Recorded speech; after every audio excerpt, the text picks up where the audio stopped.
दोस्तों नमस्कार। कल 14 अगस्त भारत के इतिहास में एक महत्वपूर्ण दिन के नाते दर्ज हो गया। कल चुनाव आयोग सुप्रीम कोर्ट में अपने आप को बचाने की भरपूर कोशिश कर रहा था, लेकिन सुप्रीम कोर्ट ने उसकी एक नहीं सुनी और उसे आधार को एक पहचान पत्र मानने के लिए आदेश जारी किए। उसे वोटर लिस्ट अपलोड वेबसाइट पर अपलोड करने के आदेश भी दिए और जिन्हें चुनाव आयोग मृत घोषित कर चुका है और वो जीवित हैं,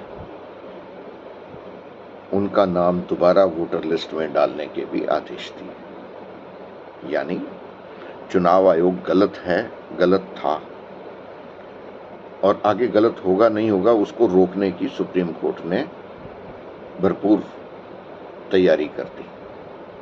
और ये श्रेय हमें सभी याचिकाकर्ताओं को देना पड़ेगा, क्योंकि हम लोग सभी घर पे बैठे थे और उन्होंने आने वाले दिनों में हम सब के साथ ऐसा ना हो उस पर रोक लगा दी। यानी अब चुनाव आयोग वोट काटने से पहले हर बार सोचेगा।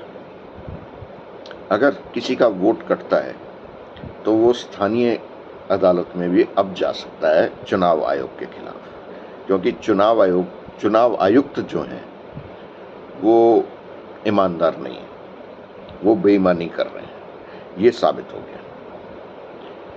इसे सबसे पहले इसकी शुरुआत श्री राहुल गांधी ने नेता विपक्ष होते हुए ये सबके सामने वोट चोरी साबित की। राहुल गांधी को प्रेस कॉन्फ्रेंस के दौरान ही एक नोटिस थमा दिया गया कि आप ये शपथ पत्र पे आरोप दाखिल कीजिए। वहीं उसके 5-6 दिन के बाद भारतीय जनता पार्टी के सांसद उसने प्रेस कॉन्फ्रेंस की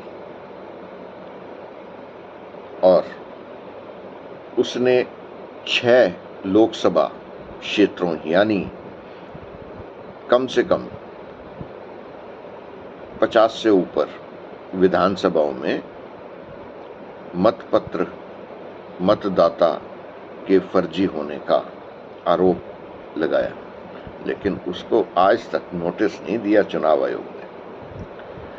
यानी चुनाव आयोग ने जो काम कांग्रेस को 6 महीने लगे वो काम भारतीय जनता पार्टी के सांसद ने 6 दिन में किया। यानी डिजिटल वोटर लिस्ट उसको दी गई। क्यों दी गई?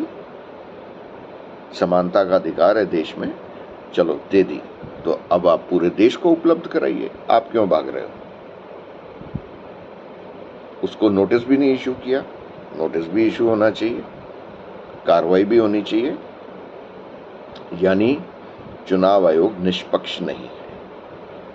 अब एक संस्था जो संवैधानिक संस्था है वो निष्पक्ष नहीं होगी तो हमारे देश का क्या होगा? देश को अब कोई बर्बाद नहीं कर सकता, क्योंकि जनता जागरूक है, विपक्ष एकजुट और जागरूक है।